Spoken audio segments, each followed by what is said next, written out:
बात हो रही है कि जी हुकूमत जो कि पीडीएम की तमाम जमातों पर मुश्तमिल है, इसका 1 साल मुकम्मल हुआ। अब इस 1 साल को अगर हम एनालाइज करें तो मईशत पर यह साल बड़ा भारी रहा है। अब इसके कुछ अशारिये हमारे सामने है मौजूद कि 10 अप्रैल 2022 को डॉलर रेट इंटरबैंक का 186 रुपये था। इस साल 10 अप्रैल को वो 287 पर है। 10 अप्रैल को पेट्रोल की कीमत 150 रुपये के करीब थी पिछले साल, इस साल जो है वो 272 के करीब है। फिर गुज़िश्ता बरस ज़र मुबादला के ज़खायर थे 11 अरब 44 करोड़ डॉलर, अब 4 अरब 22 करोड़ डॉलर रह गए। अफरात ज़र की शरह 13.5% थी, अब वो पहुँच चुकी है जी 35.4% तक। अल्लाह ना करे 45 मेरे मुंह से गलत निकल गया, लेकिन वो भी कबूलियत की घड़ी है मेरे भाई, रमजान चल रहा है, खुदा का खौफ करें। अच्छा, एक्सपोर्ट या कोई भी फिगर्स देखें, हाँ। हमने एक बहुत ज्यादा बड़ी चेंज, रैपिड तब्दीली आई। बिल्कुल। गाड़ियों की कीमतें जी, एक गाड़ी जो आमतौर पे 40-50 लाख की मिल रही थी वो कहाँ 70-80 तक चली गई, वो भी उसकी उस क्वालिटी के साथ के जो जिसके लिए आपको देने को दिल नहीं करता। तो माशी मामला एक तरफ, फिर इलेक्शन के मामला एक तरफ। अब ये पूरा एक तरीके से एक यूं कहिए कि इसको आसान अल्फाज में एक बगैर असलहे के ये एक जंगो जदल का सा माहौल बना हुआ है। और इसमें एक शख्स ऐसे हैं जो कि बड़ी अहम जिम्मेदारी निभा रहे हैं और वो आज हमारे साथ मौजूद हैं जी। और बिलाल अजहर कियानी साहब जो कि वज़ीर आज़म के कोऑर्डिनेटर हैं, coordinator to PM on energy and economy and energy, यानी कि शत और तवानाई के मामला पर प्राइम मिनिस्टर शहबाज शरीफ साहब के ये कोऑर्डिनेटर है। ये डेजिग्नेशन बड़ा लंबा है तो काम भी यकीनन ज्यादा होगा। इनसे बात करते हैं जी। अस्सलाम वालेकुम। वालेकुम सलाम जी। कैसे है सर? ठीक ठाक है जी, रमजान मुबारक हो आपको जी। आपको भी जी। सर ये जो इतना लंबा आपका डेजिग्नेशन है coordinator to PM on economy and energy, बाकी लंबा है, लंबा है। अच्छा खासा ये सेंटेंस है। आपने कहा प्रोग्राम शुरू होते हुए मुझे एक मशवरा आपको देना है सबसे पहले, और वो एक अच्छे जज्बा खैर सगाली के तहत कि जब आप कार्ड्स अपने छपवाएंगे तो उस पर प्रिंटिंग कॉस्ट काफी ज्यादा हो जाएगी। पूरा जुमला लिखवाएंगे, जुमले को छोटा कर लें सर, इकोनॉमी के हालात। बिल्कुल, इस पे गौर करते हैं। इस डेजिग्नेशन के तहत आपका बेसिक काम क्या है जी? बुनियादी तौर पे जैसे कि आप जानते हैं, वैसे तो फेडरल मिनिस्टर्स ऑफ स्टेट होते हैं। तो जब हुकूमत फॉर्म हुई थी, मैं पार्टी की PMLN की इकोनॉमिक टीम का हिस्सा रहा हूँ पिछले चंद सालों से। तो प्राइम मिनिस्टर साहब की ख्वाहिश थी कि मैं भी असिस्ट करूँ अपनी इकोनॉमिक टीम को। जब हम गवर्नमेंट में भी आ गए, कोलिशन गवर्नमेंट में, तो मैं बुनियादी तौर पर कोशिश यही रहती है कि वजारत ख़जाना में भी, वजारत पेट्रोलियम में, वजारत पावर में, फिर हमारी ECC की मीटिंग्स होती हैं जो इकोनॉमिक कोऑर्डिनेशन कमेटी है कैबिनेट की, उसमें, और उसके साथ साथ इस तरह कोशिश रहती है कि दीगर प्लेटफॉर्म्स पे जो पार्टी का इकोनॉमिक मैसेजिंग है, जो हमारे मुखालिफिन का, सियासी मुखालिफिन की हम समझते हैं कि गलत फैक्ट्स वो रखते हैं सामने उसको नेगेट करना, हकायक सामने रखना। तो यही कोशिश रहती है जी इस रोल में। अच्छा, अब ये जो आपका जो, अगर हम पोर्टफोलियो की बात करें, चूंकि इकोनॉमी ओवरऑल भी है और उसमें फिर एनर्जी स्पेसिफिक भी आपसे जाहिर है मामला तय होते होंगे, आपसे मशवरे लिए जाते होंगे, तो सबसे ज्यादा मुश्किल डोमेन आपको क्या लगती है इस वक्त मुल्क की, अगर हम हालात देखें, कौन सी है जिसको बेहतर बनाना जरूरी भी बहुत है और मुश्किल भी वो बड़ी है? जी देखिए, ये दोनों ही चीज़ें मिली हुई हैं जी साथ। आपकी फाइनेंस मिनिस्ट्री की जो डोमेन है और साथ साथ जो एनर्जी मिनिस्ट्रीज़ हैं जिसमें पावर और पेट्रोलियम में बायोफिकेट होती हैं। चूँकि हमारे मुल्क के जो फाइनेंशियल मसाइल हैं, कुछ तो वो हैं जो मोर इमीडिएट हैं, उसकी वजूहात पे अभी आपने डिफरेंट इकोनॉमिक इंडिकेटर्स दिए, उसके ऊपर हम बात करेंगे उसकी असल वजूहात क्या है। मगर कुछ ओवरऑल हमारे स्ट्रक्चरल मसाइल भी हैं मईशत के, जिसमें से एक हमारा जो पावर सेक्टर है, मिसाल के तौर पे बड़ा अहम हिस्सा है। इसमें हमारा एक सर्कुलर डेट का इशू है जो मिसाल के तौर पे 2018 में 1100 अरब पे था, 2022 में जब खान साहब छोड़ के गए 2400 अरब पे था। हमारे सर्कुलर डेट में इजाफा होता रहता है। हमारे कुछ पावर प्लांट्स बड़े इनएफिशिएंट भी हैं, पुराने प्लांट्स हैं, कुछ हमारे ट्रांसमिशन के मसाइल हैं। तो ओवरऑल हमारे कुछ पावर सेक्टर के स्ट्रक्चरल रिफॉर्म्स भी हैं जो रिक्वायर्ड हैं।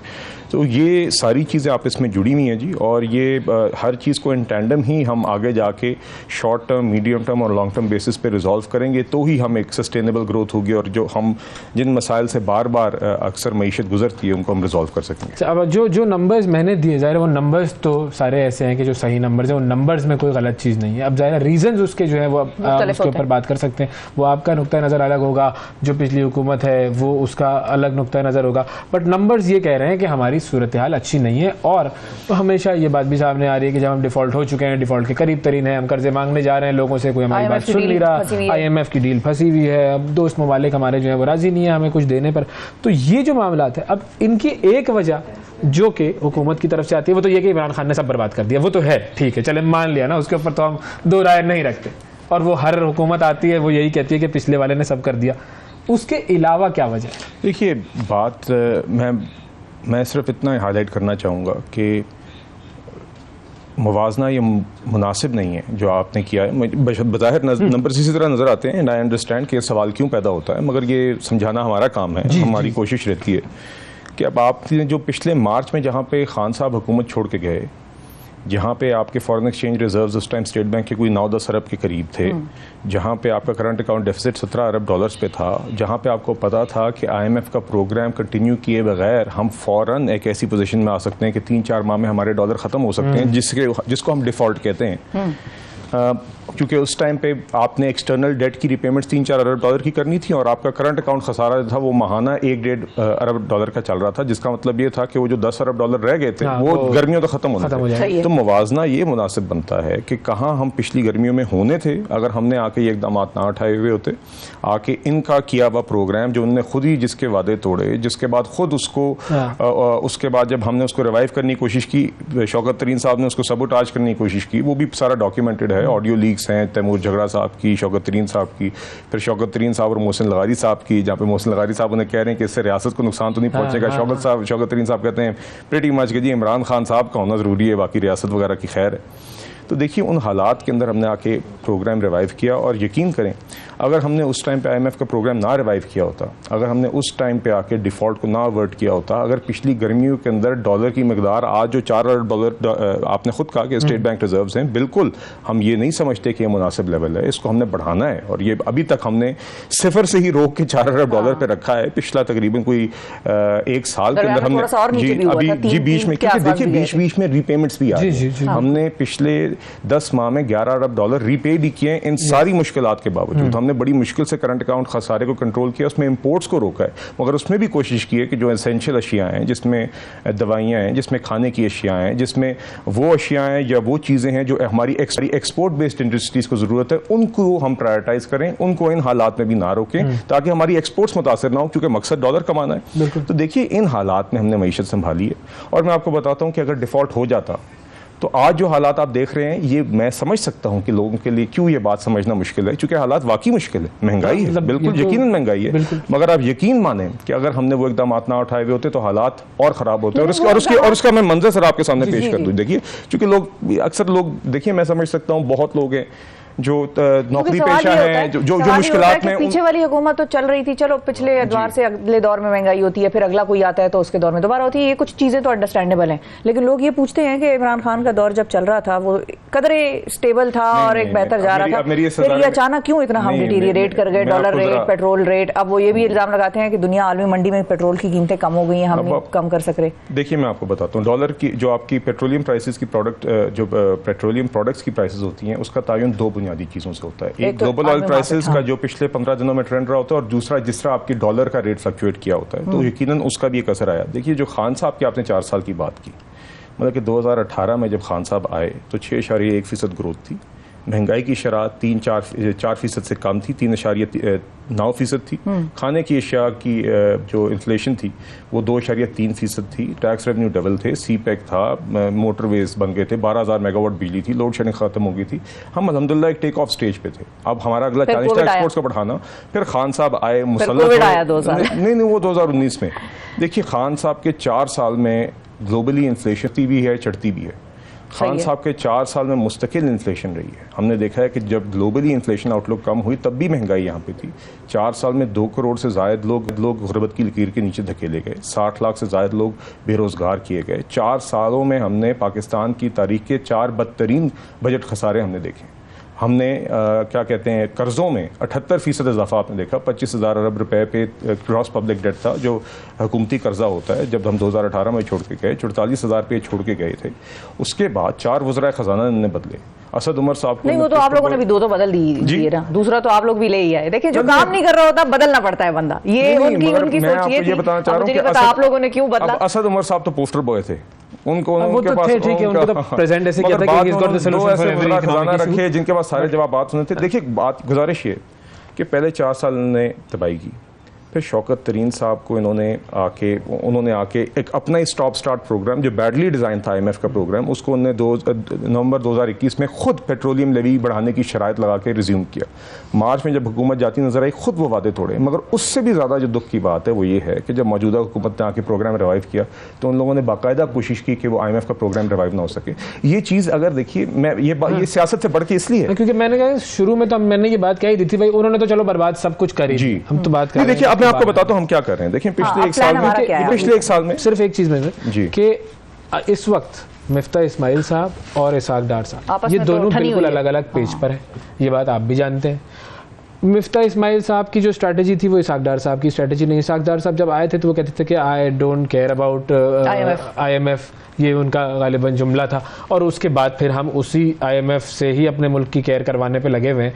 तो वो जो एक एटीट्यूड और जो पॉलिसी का शिफ्ट है वो इन दोनों में भी नजर आया और बहुत विजिबल डिफरेंस है। देखिए यकीनन डार साहब और मिफ्ता इस्माइल साहब की कुछ चीज़ों के ऊपर जो अंडरस्टैंडिंग है या कुछ चीज़ों के ऊपर जो उनका पॉइंट ऑफ व्यू है कि किस तरह होना चाहिए, फ़र्क है मेरे ख्याल से। और इसमें कोई इतनी कोई अजीब बात इसलिए नहीं है क्योंकि मुख्तलिफ लोगों की मुख्तलिफ आरा होती हैं और ये प्राइम मिनिस्टर का प्रोगेटिव होता है कि कौन ठहरे। मगर मैं आपको ये ज़रूर बताना चाहूँगा कि ख्वाह वो मिफ्ता इस्माइल साहब थे जब वो फाइनेंस मिनिस्टर थे, ख्वाह वो डार साहब थे। देखिए पिछले एक साल के अंदर हमने मुस्तकिल IMF को भी इंगेज किया है, डिफ़ॉल्ट भी अवर्ट किया, और 3 प्रायोरिटीज़ हमने मुस्तकिल बैलेंस की हैं और आज तक कर रहे हैं। एक ये कि डिफ़ॉल्ट अवर्ट करना, वो डॉलर की मिकदार बढ़ाना। दूसरी बात ये कि जो हमारे कमज़ोर तबकात हैं उनको जिस हद तक है इसलिए में भी प्रोटेक्ट करें। मैं आपको उसकी रीसेंट मिसाल देता हूँ कि अभी हमने करंट जो IMF का रिव्यू चल रहा है 9th रिव्यू, उसको मुकम्मल करने के लिए कुछ इकदाम पिछले माह में लिए, जिसमें एक सप्लीमेंट्री फाइनेंस बिल आया, गैस और बिजली के टैरिफ्स की रिविजन्स आई। मुश्किल फैसले पिछले साल भी लेने पड़े हैं, अभी भी लेने पड़ रहे हैं, जो हम आइडियली नहीं लेना चाहते। मगर इन हालात में भी बेनज़ीर इनकम सपोर्ट प्रोग्राम की जो रकम थी वो 360 अरब से बढ़ा के 400 अरब की। और जो तीसरी प्रायोरिटी हम अभी तक कर रहे हैं, जो इन मुश्किल हालात के अंदर मजीद हमारे लिए एक जो इजाफी चैलेंज बन गया था, वो पिछले साल सैलाब की आफत थी, जिसमें 1/3 मुल्क कोविड को आपने कोई खातिर में नहीं लाया और सैलाब की आफत को आप खातिर में ले, ये सर ये डबल बातें ना करें। नहीं, मैं 2 साल का कोविड का मार्जिन आपको देना पड़ेगा। कोविड के अंदर देखिए, कोविड के अंदर आप इनको मुआशी तौर पे कनाडा बैठ गया, आपका यकीनन ग्लोबल इकोनॉमिक स्लो डाउन हुआ था, मगर कोविड के दिनों में इनकी PTI की हुकूमत को एक रिलीफ भी मिला था। भला किस तरह? उस टाइम पे IMF की जो शराइत थी वो इन्हें सस्पेंड हो गई थी, और बल्कि कोविड की मद में मजीद आपको रिलीफ मिल गया था, आपको मजीद डॉलर की इन्फ्लो मिल गई थी, वो शराइत पूरी किए बगैर। सैलाब में जब हम गए थे, कौन सी वो कॉन्फ्रेंस थी, बड़े बड़े वादे हुए थे जी, वो प्लेजेस हुए हैं, मगर वो तो देखिए, मगर वो तो बड़े कोविड स्पेसिफिक है ना जी। मैं आपसे ये कह रहा हूँ, वो तो बड़े, उससे हमारा IMF का प्रोग्राम अब ये इसकी वजह से नहीं, पूरी आर्मी इस लिहाज से ये हमने जरूर एक IMF के साथ डिस्कशन की कि जो हमने आपसे रिवाइव करते हुए प्रोग्राम पिछली गर्मियों में कुछ शराइत तय की थी, उसको अब हम थोड़ा सा रिव्यू जरूर करना पड़ेगा, क्योंकि हमें थोड़ी सी और फिस्कल स्पेस की जरूरत है, क्योंकि immediate relief, rehabilitation, reconstruction efforts जो फ्लड्स के लिए रिक्वायर्ड हैं वो भी हमने करनी है। तो ये हम चैलेंजेस लेके चलते आए हैं। अब देखिए IMF का 9th रिव्यू जारी है, हम कमिटेड हैं कि IMF का प्रोग्राम मुकम्मल करेंगे। ये मिफ्ता इस्माइल साहब वज़ीर ख़ज़ाना थे, उन्होंने भी यही बात की थी, डार साहब वज़ीर ख़ज़ाना है, उन्होंने भी यही बात की है। ये एफर्ट्स हम कर रहे हैं, मगर साथ साथ IMF को ज़रूर समझा रहे हैं कि हमने मुख्तलिफ चीज़ें बैलेंस करनी है। और दूसरी बात यह है कि जैसे कि आप जानते हैं, वज़ीर ख़ज़ाना ने भी 2-3 दिन पहले कहा था कि हमें अब एक मामला बस इंशाल्लाह बिल्कुल करीब है कि हम ये 9th रिव्यू कंप्लीट करें। कुछ हमें एक्सटर्नल फाइनेंसिंग की एश्योरेंसेस दरकार थी, वो एक दोस्त मुल्क से आ गई है, वो दूसरी दोस्त मुल्क से भी अनकरीब आ जाएगी, बाकी स्टेप्स कंप्लीट हो गए हैं। तो देखिए इसी तरह इंशाल्लाह आप आगे देखेंगे कि ज़र मुबादला के ज़खायर जब बेहतर होंगे, हम चाहते हैं कि कम अज़ कम वो हमारे 2 से 3 महीने का इंपोर्ट कवर इस कंफर्टेबल लेवल होता है, ये बेर मिनिमम है, जिसका मतलब है आमतौर पर हमारा रन रेट पहले रहा है 5-6 अरब डॉलर का महाना इंपोर्ट्स का, आजकल कम है क्योंकि हमने जान के थोड़ा कर्व किया हुआ है, ज़रूरत है हमारी, हम अफोर्ड नहीं कर सकते।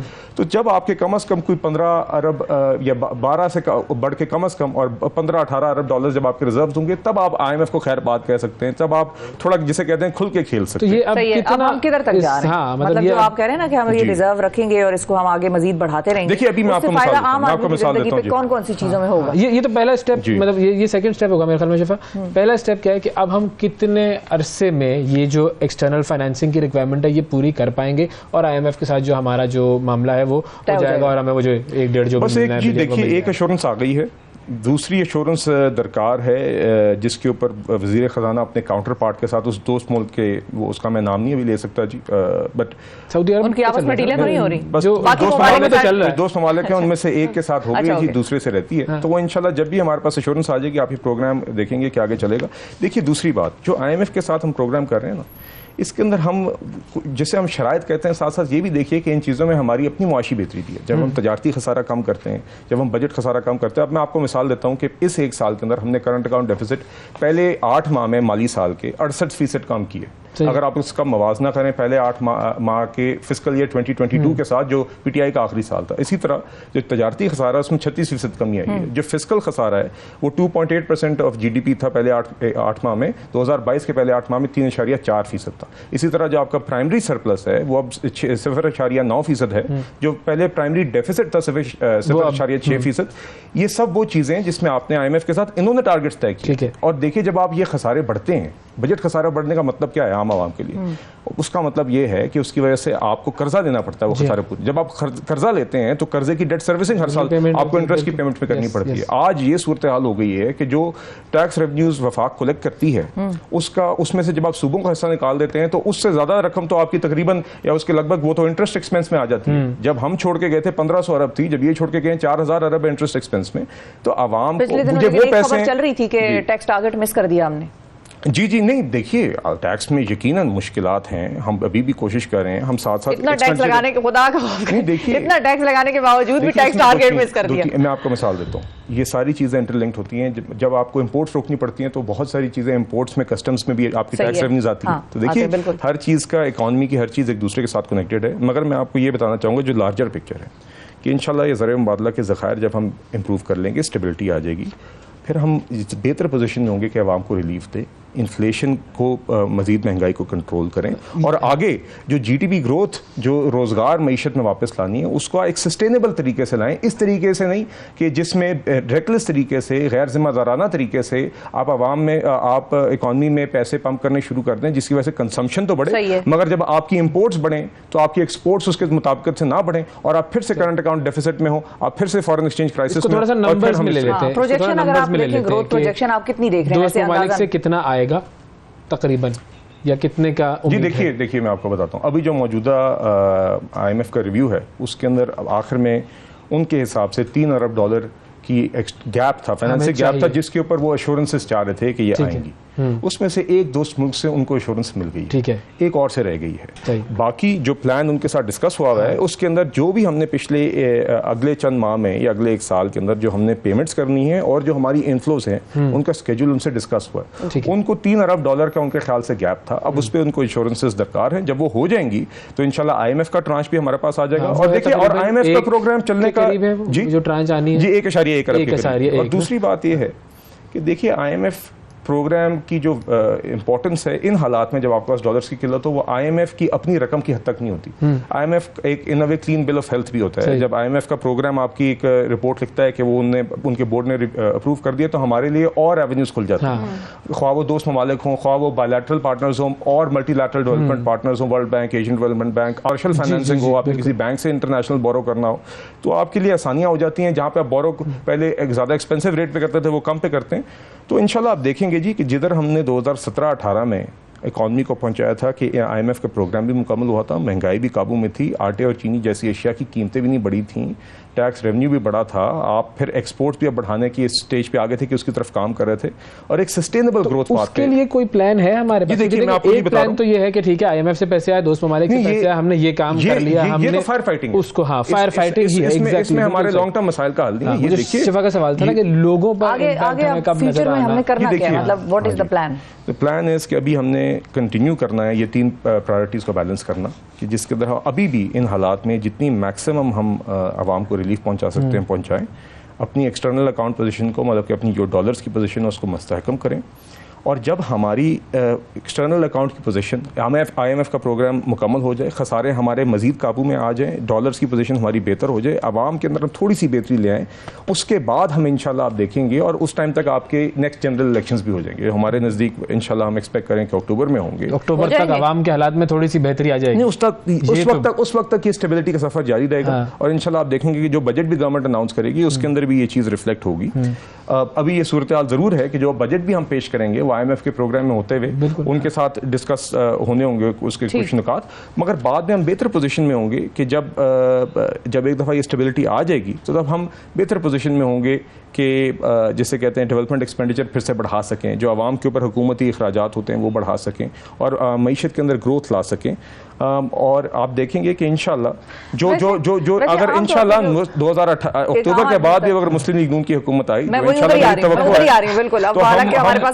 लेकिन अच्छा हम जरा मेरे ख्याल में इस गुफ्तगू में मुझे तो कम से कम मजा आ रहा है बिल्कुल। हम इकोनॉमिक से हट के अब थोड़ा सा इलेक्शन पर भी गुफ्तगू कर लेंगे। और इंटरेस्टिंग चीज ये है कि एक आदमी इतनी तबाही कर रहा था मुल्क की, इमरान खान, उसको करने देते। आप लोगों ने आगे सारी तबाही का एक साल में बेड़ा उठा लिया और एक साल में बेड़ा उठा लिया और अब हाथ पांव कूद रहे हैं। पीपल्स पार्टी वाले भी ऑफ द रिकॉर्ड लोगों को कहते रहते हैं कि हमने तो। मैं आपको वजह बताता हूँ। देखिए, हमारे लिए पिछले साल जब खान साहब वोट ऑफ नो कॉन्फिडेंस से हटे थे, उसके बाद सबसे आसान काम था इलेक्शन में जाना।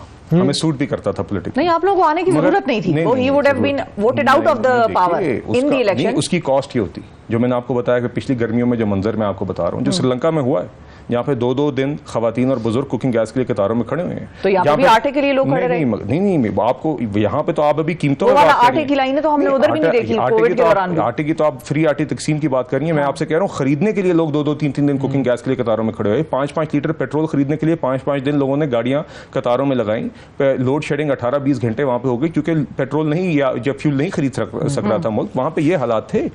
अगर हम उस टाइम पे इलेक्शंस में चले जाते या खान साहब को कंटिन्यू करने देते तो वही हालात होते जो मैं आपको बता रहा हूँ। क्योंकि वो IMF के प्रोग्राम के सामने writing was on the wall, आपके सामने था। आपके 9-10 अरब डॉलर के रिजर्व रह गए थे। IMF का प्रोग्राम स्टॉल हो गया था। डॉलर के इनफ्लो कहीं से नहीं आने थे। खजारा आपका करंट अकाउंट डेफिसिट 1.5 अरब का चल रहा था। 3-4 अरब की आपकी पेमेंट्स करनी थी, आपके डॉलर खत्म हो जाते। सर अब ये देखिए, ये एक वर्जन है ना कि ये करना था और ये हो जाता, और एक वर्जन ये है कि किस तरीके से वोट ऑफ नो कॉन्फिडेंस हुआ है और क्या हुआ है और पीछे क्या मुहर्रकात थे, वो हम कुछ कहेंगे तो फिर तरीके से हुआ है। फिर उसके बाद खान साहब ने साइफर की जैसे झूठ की बुनियाद पे उन्होंने असेंबली तोड़ने की कोशिश, क्या क्या किरदार अदा किया, कौन से पीछे फोर्सेस थी, कौन से इदारे होते हैं, वो सारी कहानियां जो है वो हम क्या मॉर्निंग शो में बैठ के डिस्कस करें, वो रात के शो में ज्यादा डिस्कस करें।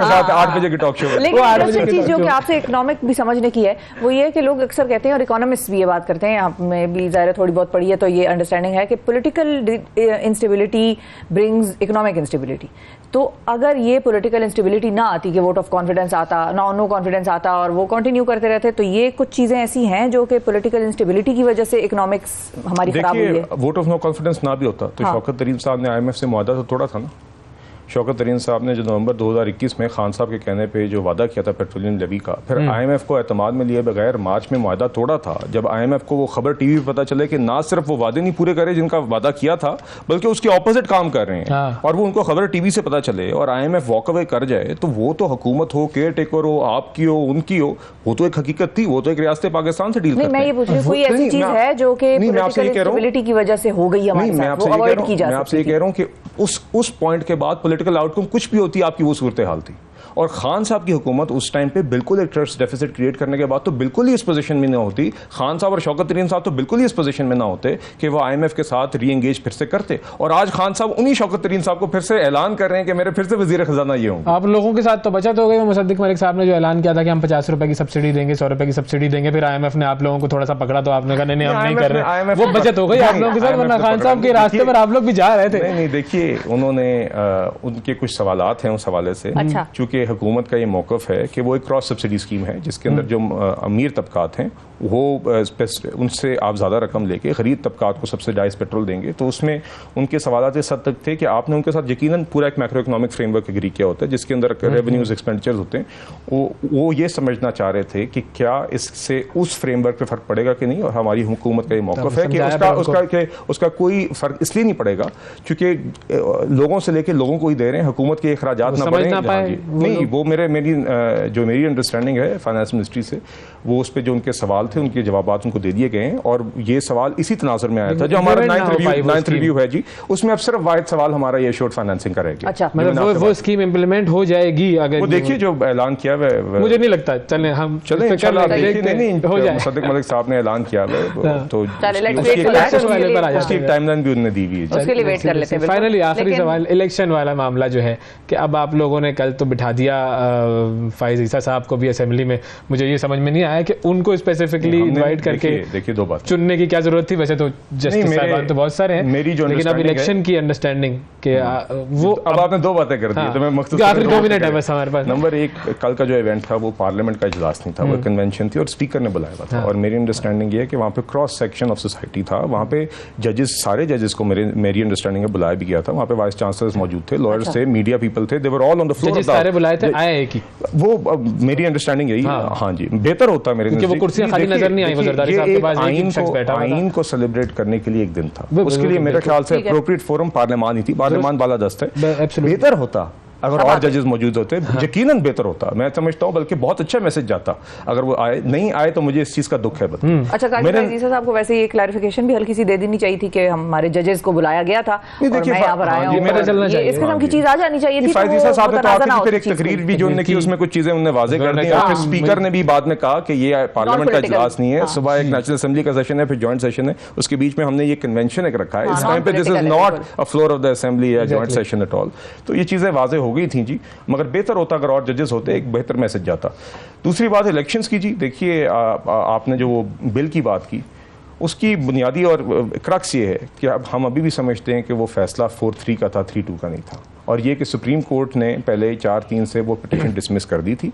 और इसी हवाले से पार्लियामान ने भी 2-3 दिन पहले एक रेजोल्यूशन पास की कि हम ये समझते हैं कि 4-3 का फैसला था। इसीलिए जब ये मामला इलेक्शन के फाइनेंसेस का आया तो हुकूमत ने बेहतर समझा कि ये मामला वापस पार्लियामान में लेके जाया जाए, इसलिए ये बिल्कुल अब ये हो क्या रहा है पार्लियामान में, मतलब वो जो बिल पेश हुआ है, क्या गवर्नमेंट कैबिनेट वगैरह ये इस चीज पर मतलब राजी है कि अगर पार्लियामान कह देता है कि भाई फंड्स वगैरह जी, जैसे मैंने आपको कहा, पार्लियामान के पास वापस गए, चूंकि हम पार्लियामान ही बालादस्त है, जो फैसला करे आपको जी पार्लियामेंट के पास इसलिए वापस गए हैं ताकि पार्लियामान ने ही 4-3 की रेजोल्यूशन पास की है, पार्लियामान ही बेहतर इस पे फैसला करके करेगी और इसी तरह इंशाल्लाह आगे चलेंगे।